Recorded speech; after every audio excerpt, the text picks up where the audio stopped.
زي وایو cross reference وایو صحیح دی. Cross reference refer to specific places in your document such as a heading, figures and tables. Cross reference هم په حقیقت کې یو hyperlink دی. موږ hyperlink ویل یو په یادم دی پنځورت کې hyperlink چې یو ځای نه بل ځای ته د موږ کرسر انتقالولو. په حقیقت کې دا find هم دی او اسانه تاسو کولی شئ چې یو عنوان وي یو ټیبل وي یا یو شکل ته په اسانه ورشئ. د دې په خاطر تاسو متن ولیکئ صحیح دی. دې متن ته به یو څو عنوانونه ورکو. مثال دلته د افغانستان په اړه دلته به هیډینګ اول انتخاب کو. دوهم به مثال د څه شي په اړه خبرې کوو دې ته به هم هیډینګ ورکو صحیح دی. او بله موضوع هم که چیرې تاسو تشریح کوئ او دلته به هم یو عنوان ورکو. مثال د هرات په اړه دې ته به هم شی ورکو هیډینګ. اوس که غواړئ چې له دو هیډینګونو تاسو څه شی جوړ کړئ یو سرچ اسانه ورشئ یو هیډینګ پیدا کړئ. نو راځئ کراس ریفرنس راځئ ریفرنس ټایپ کې دلته انتخاب کړئ. مثال موږ عنوانونه انتخاب کړي عنوانو ته مو څه شی ورکړی هیډینګ. دلته به هیډینګ ورته انتخاب کړئ. بوک مارک تاسو کولی شئ فوټ نوټ ان نوټ اکویشن لاندې چې راشئ جدولونه ټیبل هر شی چې وي له دې نه کولی شئ تاسو یو ریفرنس جوړ کړئ یو ادرس. راځو هیډینګ کلیک کوو دې ځای کې. کله چې هیډینګ انتخاب کړئ دلته لیست درته راځي کابل افغانستان. هر عنوان باندې کلیک کوئ دې ته وایي انزرټ دې ځای کې اضافه کېږي. انټر دلته راځو ورته وایي کابل هم انزرټ همدې ځای کې انټر کوئ ورته وایي هرات انزرټ کړئ. صحیح شو دې ته وایي کلوز. ګټه یې دا ده چې ما ویلې دا لینک لري دا په حقیقت کې دا لینکونه دي. کنټرول ونیسئ کلیک وکړئ. مثال په افغانستان چې کلیک کوئ تاسو کوم متن ته بیایي د افغانستان یو لینک دی. یا مثال تاسو راځئ د کابل دلته لینک دی په دې کنټرول نیسئ کلیک کوئ تاسو دې همغه مشخص متن ته بیایي. یعنې دا په حقیقت کې څه دی یو لینک جوړوي تاسو ته او اسانه یو فایند هم دی او یو هایپر لینک دی. په دې شکل هم کارولی شئ د کراس ریفرنس او په دې شکل هم کېږي. مثال زه دې خطو ته د هوم له ټابه د ځینې شی ورکوم پاراګراف نمبر ورکوم صحیح دی. اوس د نمبر په اساس تاسو لینک کولی شئ جوړ کړئ چې فقط نمبر په اساس تاسو یو مشخص پاراګراف ته ورشئ. کرسر دلته کېږدئ راشئ ریفرنس ته کراس ریفرنس دلته به انتخاب کړئ څه شی انتخاب کړئ دلته به نمبر آیټم انتخاب کړئ او دلته به انتخاب کړئ چې پاراګراف نمبر صحیح دی. دلته ډېر پاراګرافونه دي ټول لیستېږي. نو دانه دانه هم کار یې غواړئ فقط کلیک کوئ انزرټ ورته وایي. دلته اضافه شو څو یو بل پاراګراف انتخاب کړئ ورته انزرټ دلته دوه درې څلور ټول همداسې کولی شئ تاسو انزرټ کړئ. زه درې ځله انزرټ کوم. اوس دا کلوز کړئ. اوس که غواړئ تاسو اول پاراګراف ته ورشئ کنټرول نیسئ په څه شي کلیک کوئ په یو باندې مستقیم تاسو اول پاراګراف ته بیایي.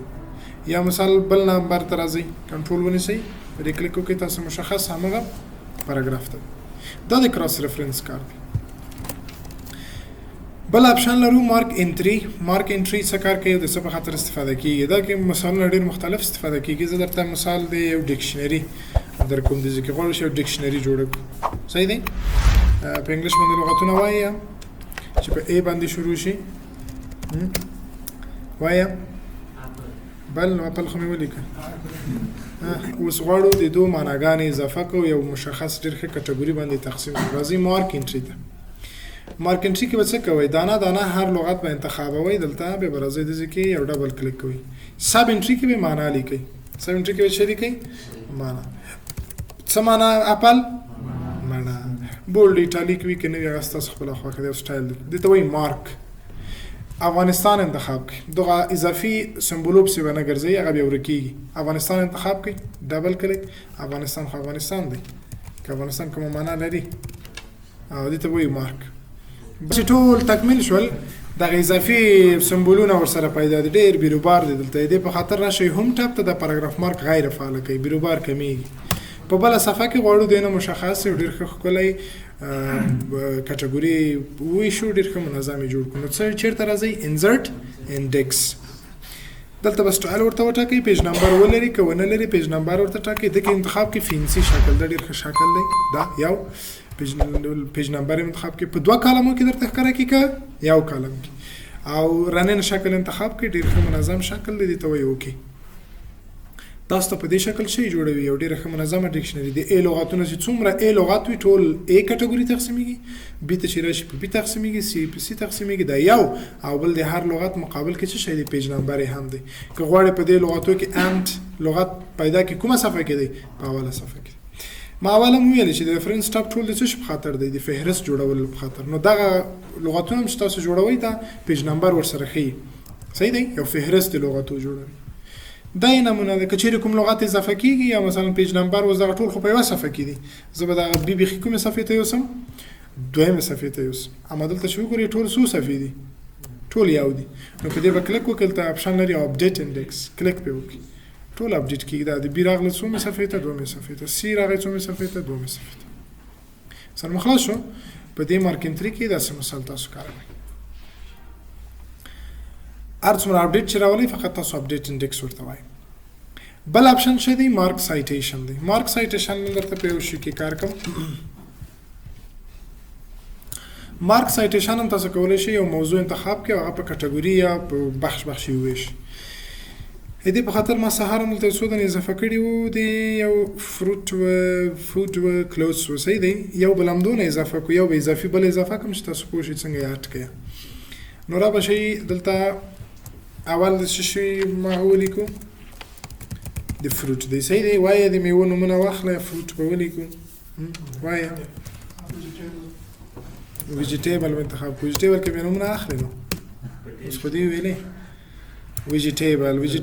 ویجیټیبل ښه کلیک وکړئ ته موږ ته وایي دا ویجیټیبل ښه وایه ویجیټیبل کې او بل شی کابیج سره کوم راځي بس دی دا د ویجیټیبل برخه شوه دا د فروټ برخه شوه دلته بس بله برخه هم تاسو اضافه کولی شئ هر څومره څه اضافه کوئ ټول اضافه کوئ راشئ چېرته مارک سایټیشن ته دلته به چې انتخاب کوئ هماغه برخه چې اوس فروټ ما ته اضافه کړی دلته به انتخاب کوئ څه شی فروټ را به شئ دلته فروټ ورته معرفي کړئ اپل انتخاب دلته یو کلیک او دې ته وایي شئ مارک بل بنانا انتخاب دلته یو کلیک وکړئ چې بنانا د ځای ته راشي او دې ته وایي مارک دا به هم په همدې شکل ټول په همدې شکل تاسو مارک کوئ صحیح شو فروټ خلاص شو ویجیټیبل ته چې راځئ بیا به تاسو راشئ څه وکئ دلته به راشئ ویجیټیبل به انتخاب کړئ همالته ویجیټیبل نه لرو نو څنګه ویجیټیبل جوړوئ راځئ کټګوري دلته دغه نمبرونه لیکل شوي لاندې یو نمبر انتخاب کې مشکل نشته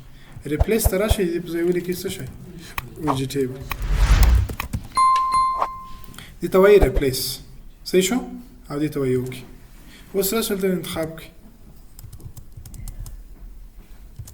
حالت هم شو که نه ما پسې ګرځي راشئ پوټیټو ورته انتخاب کړئ دلته مارک دا بل ورته انتخاب کړئ مارک دا انتخاب کړئ مارک او دا بل انتخاب کړئ شی مارک صحیح شو کله چې ټول پای ته ورسئ ته وایي کلوز بیا هم اضافي خطونه ورسره پیدا شوي دي سمبولونه دي دا راشئ دا پاراګراف مارک غیر فعاله کړئ سمیږي اوس په کومه صفحه کې غواړئ دې نه ریفرنس جوړ کړئ په یو بله صفحه کې راشئ چېرته ریفرنس مارک سایټیشن کې مو څه وکړل لغتونه مو ور اضافه کړل کټګوریان مو ور معرفي کړي پنځه ټیبل اف اتورټیز کې راشئ لیست ترې جوړ کړئ کلیک وکړئ دا سټایلونه دي هر رقم چې تاسو غواړئ آل کیسز غواړئ یو دانه غواړئ دوه دانې غواړئ دلته وینئ تنه فروټ غواړئ خو تاسو به انتخاب څه شی کوئ آل دې ته وایي وکړئ منظم درته وایي د فروټ دغه دي او هر فروټ صفحه یې ورسره ښیي ویجیټیبل دا دي او هر یو شی ورسره مشخص صفحه یې ورسره شته دا د مارک سایټیشن وظیفه شو او دا و په ټوله کې د ریفرنس ټاپ له اول نه تر اخره ټول د څه په خاطر و د فهرست جوړولو په خاطر ومن الله توفیق دا نور بله خیر بیا